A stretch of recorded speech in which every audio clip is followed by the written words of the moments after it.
Mass మహారాజా రవితేజ వరుస పెట్టి సినిమాలు చేసుకుంటూ వెళతాడు. ధమాకా సినిమా తర్వాత రవితేజకు ఇప్పటివరకు హిట్ పడలేదనే చెప్పాలి. ధమాకా తర్వాత వచ్చిన రావణాసుర, టైగర్ నాగేశ్వరరావు, ఈగల్ ఇలా అన్నీ కూడా ఫ్లాప్ అయ్యాయి. వీటి రిజల్ట్ ఎలా ఉన్నా కలెక్షన్స్ మాత్రం డీసెంట్ గానే దక్కాయి. కానీ మిస్టర్ బచ్చన్ మాత్రం మరీ దారుణమైన ఫలితాన్ని అందుకుంది.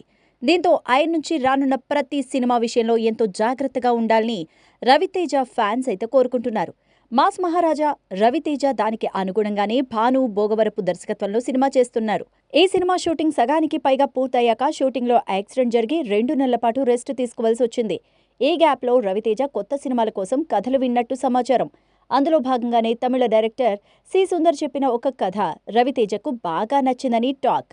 ఒకప్పుడు సూపర్ హిట్ సినిమాలు తీసిన సుందర్ కొన్నేళ్లుగా హర్రర్ సినిమాలు మాత్రమే చేస్తున్నాడు. అవి కూడా ఏదో కమర్షియల్గా వర్కౌట్ అవుతున్నాయి, కానీ పెద్ద హిట్ మాత్రం ఏదీ లేదు. ఎలాంటి ట్రాక్ రికార్డున్న సుందర్ రవితేజకు ఎలాంటి కథ వినిపించాడు అనేది ఇప్పుడు అందరికీ ఆసక్తికరంగా మారింది.